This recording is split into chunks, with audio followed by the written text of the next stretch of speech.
What's up, everybody? Welcome to Podcast Now. I'm Alex. In this video, I want to talk about if Death Stranding is a massive disappointment. Now, we've done this video, and this is a topic I kind of like to do for a lot of games or movies, where we talk about, if the game is. And I think a lot of people may read this as it is, like it's going to be a massive disappointment. But I just generally want to talk about the game. Now, depending on how this video and also the ending explained video does, I want to maybe make another video talking about if the ending was a disappointment, because if there's not one, if the game isn't divided enough in terms of people saying this game is awful or this game is lame or this game is boring, or then other people say this game is amazing, this game is a masterpiece, this game is ahead of its time. If it's not that, it's also people now finding the ending, because a lot of people aren't going to buy this. A lot of people are just going to watch other people play it or learn about it that way.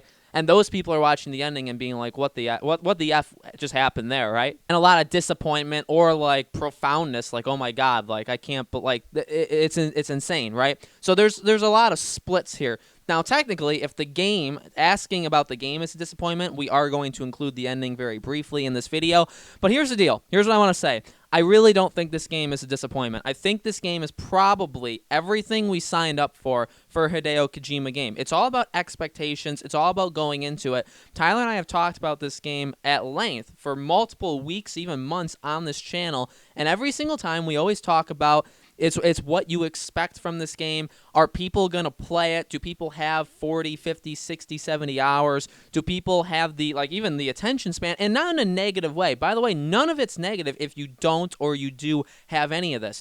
Will people want to sit down and basically watch a 40-hour movie? The ending, as a lot of people have pointed out, is basically just 2 hours of cutscenes. You play as Sam. I believe you move his body like twice in 2 hours, and that's the ending. The beginning, the first hour, you play as him for maybe 5 to 10 minutes. So the game is a lot of watching, and it very much harkens back to Metal Gear 4, I think, in that way. But again, isn't that what we all knew? So the people saying, this game's a failure, this game's awful, this game's bad, or are they just the people trolling? And I'm not saying you can't have a negative... If you played the game, I'm not saying you can't have a negative opinion on it. You could think it's boring. You could think it's not for you. Me, personally, I've done a lot of watching this game. I've done very little playing this game at the time of this recording. I could find out in 20, 30 hours playing it that it's like, you know what? This game is just not for me. I saw a lot of people, a lot of review sites saying the main part of this game is to make deliveries, right? Because you're trying to literally connect the different civilizations, which then goes into the beaches because you're connecting basically their souls as well. But the whole point is to basically bring supplies to other civilizations and to connect the United States again. Okay, that's the whole goal of the game. And for the most part, it's just a lot of walking and transporting back and forth. That's pretty much the entire thing. And you can do that and you can kind of get resources that way. And I saw a lot of people say, hey, after an hour or two of doing it, it just becomes something I don't want to do, so I'm out. That's fine. I mean, that's fair, isn't it? You're playing the game, you're giving it the chance. I've seen a lot of people say that they've given it a chance, they're really trying, and the game just isn't for them. So I'm not saying, everybody who got the game, there's this preconceived notion that, hey, you guys all know what you signed up for, and if you guys don't like it, well, that's on you.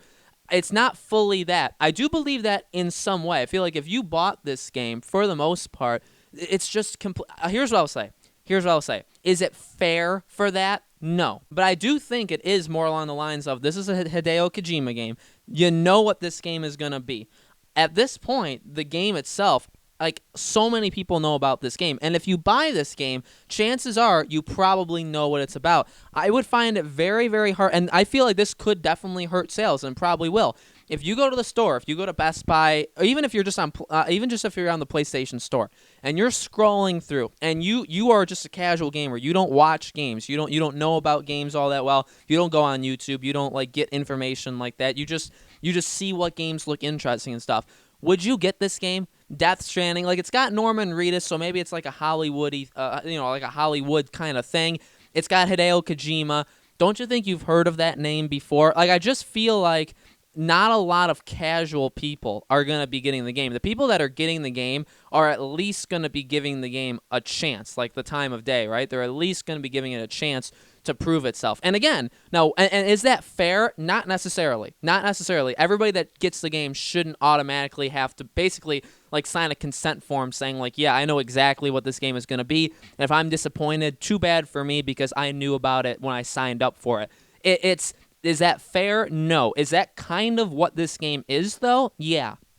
It is a game that's ahead of its time. It's basically a movie. It's a very, very long movie. I personally think it's a very, very interesting concept. I think it's very, very well told. I think the acting is phenomenal. Is there a lot to do gameplay-wise? No. Does the gameplay get tedious and repetitive? Yeah. Is it really all that good in general? No. Okay, it's just not. It's not like, it's got the feel of Metal Gear, but it's definitely, you don't do what you do in Metal Gear, okay? Metal Gear is totally a different kind of game.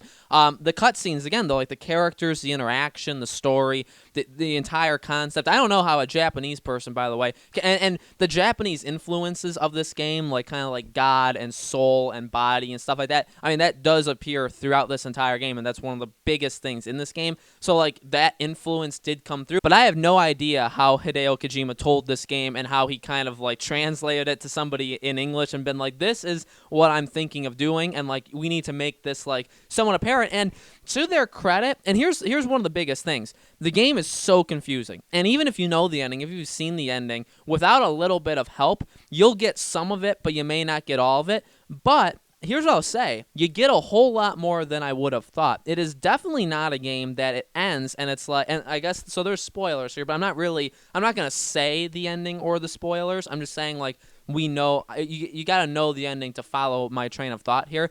There's a lot of games, there's a lot of movies, open-ended movies and stuff, where there's just things flat out not explained to you, and it'll end, and it's just over, right? Or it really makes you think. Even games like BioShock Infinite, I love that game. I think that is one of like the craziest convoluted stories, a story that probably matches up with Death Stranding. The difference is I actually feel more like fulfilled in Death Stranding in a way. Now, I love the idea of like looking it up and having to figure it out on my own. So like I respect the heck out of BioShock Infinite. I love that story, but I had to read like an article explaining it to me for like an hour and a half in order to get the ending of BioShock Infinite. I don't think it really explained itself all that well, like the last couple hours, which is fine. That's the game it was. But what I'm saying for this game is, if you wanted the game to kind of explain itself a little bit, and you were watching these trailers of this game and being like, well, am I going to like understand it? I feel like you'll kind of, like if you play it all the way through, I think you'll understand most of it. I think you'll get the gist of the game. You may not get everything. You may not get some of the big reveals. I think the big reveals, actually, you will get most of them. So, like, you know what I mean? So if you're that kind of person, if you need to, like, have the game, and again, that's not a bad, I know I'm kind of saying it, like, if you need help, but, like, I need help. I want to know what's going on in Death Stranding. So if you're that kind of person that's like, man, looks so interesting, looks so weird, but I really hope that the game explains itself. It does. It kind of does. It kind of tells you a lot of things about its world. Again, there's some things like in files that you may need to read or find in the game to understand it, but I think it does a decent enough job of explaining itself. It is a convoluted, out there kind of idea. Is it disappointing? To me, absolutely not. It really isn't. This game is not a disappointment. This game is what I signed up for. This game is what I know. Again, going back to what I said, I really feel like the question of was it a disappointing game? And really, if you ask that question for anything, movies, TV shows, games, experiences in life, anything, if you say something is disappointing, it's really that word, disappointing, connects directly to what did you expect of it.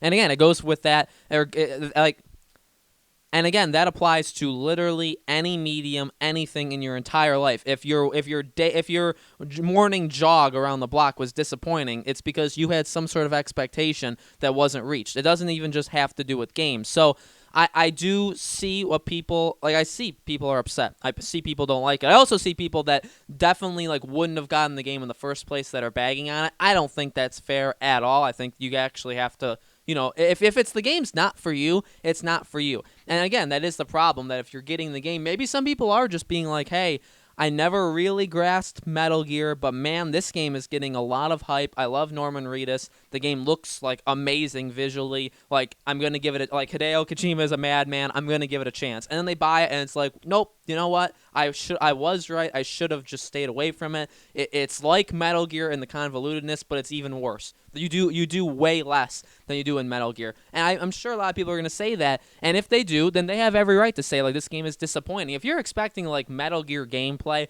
with then a Death Stranding story, sadly, you don't find it. I think that's honestly for me, the only disappointing thing about this game is the gameplay. I wish there was more. I love the gameplay of Metal Gear. I love the idea of what you do in the Metal Gear games. The story, I could just never, I never really respected and understood. Those are the two big words of that.